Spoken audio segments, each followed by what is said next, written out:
ધારી તાલુકાના દુધાળા, ગઢિયા, ખીસરી સહિતના 10થી વધુ ગામના 300 કરતાં વધુ ખેડૂતોએ મામલતદાર કચેરીએ ઉગ્ર વિરોધ પ્રદર્શન કર્યું હતું.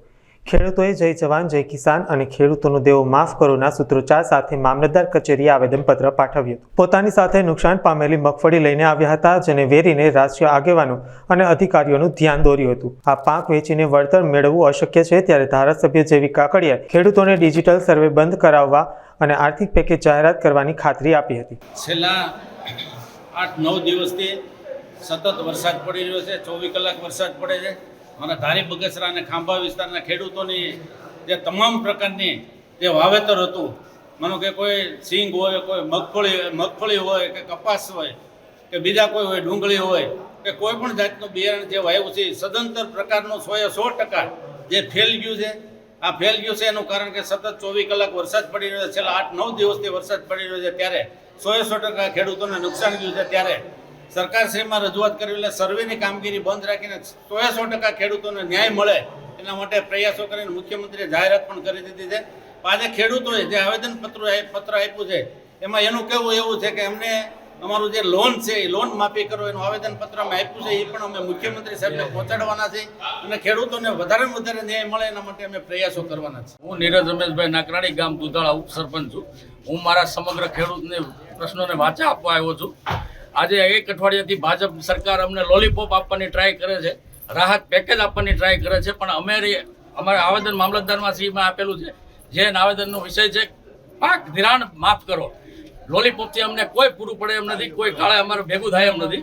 એમણે રાહત પેકેજની જ વાત કરી છે કે અમે સરકારમાં નિવેદન અમે આપ્યું છે. અમારી મુખ્ય માગણી પાક ધિરાણ માફ થાય એ જ છે, એનાથી ઓછું કંઈ ખપે નહીં. મારું નામ રમેશ ભરોલા છે અને હાલ અમે ખીસરી અને કાંઠાના વિસ્તારમાં બધા બહોળી સંખ્યામાં મામલતદાર ધારી નાથ સાહેબ અહીંયા પધાર્યા છે બધા આવેદનપત્ર આપવા. ખરેખર સહાય નહીં પણ ખરેખર જે દેવું માફ થાય ખેડૂતોનો તો વધારે મોટો ફાયદો થાય એમ છે. અને અત્યારે ખરેખર ખેડૂતની એવી પરિસ્થિતિ થઈ ગઈ છે કે જે લાણી આવી છે, સિંગ કે જે કાંઈ તુર કે હોય, બીજું કે ખેતરમાં જે કાંઈ પાકતું હોય તમામ વસ્તુ અમારું બધું પલી ગયું છે અને એની અંદર કોઈ વસ્તુ લેવા લાયક છે નહીં. ઢોર માટે, પશુપાલક માટે પણ લેવા લાયક નથી. એટલે ખરેખર જો દેવું માફ થાય અને ખેડૂતોને સહાય મળે તો ખરેખર આમાં આજીવિકી બધું આજીવિકા મળતી રહે. અને એની પાછળનું ઘણું એવું પ્રશ્ન હોય, નાના જે બાળકો છે, ભણતર છે, મજૂરી છે, આમ લોકો મજૂર છે, એને લઈને ઘણા મોટા પ્રશ્ન છે. કે માંગણી અમારી એ છે કે ખેડૂતનું દેવું માફ કરી દો, સામાન્ય સહાયથી નહીં ચાલે. સરકારની અમારી એવી માંગણી છે, ખરેખર દેવું માફ કરશો તો જ અમારા ખેડૂતો આ બધા સદર થાય અને તો જ એમાં કંઈક ફાયદો થાય. નાના મોટા પ્રસંગો હોય, આ બધા સરપંચો ખેડૂતો બધા આવ્યા છે. અમે ખરેખર આવી અમારી સરકાર પાસે માંગ છે. પ્રવીણભાઈ લાલજીભાઈ હિરપરા, ગામ રાસ્થળી. મારું ગામ ધારી તાલુકાનું રાસ્થળી છે અને મોસમી વરસાદની હિસાબે 6 દિવસથી એક ધારો વરસાદ વરે છે.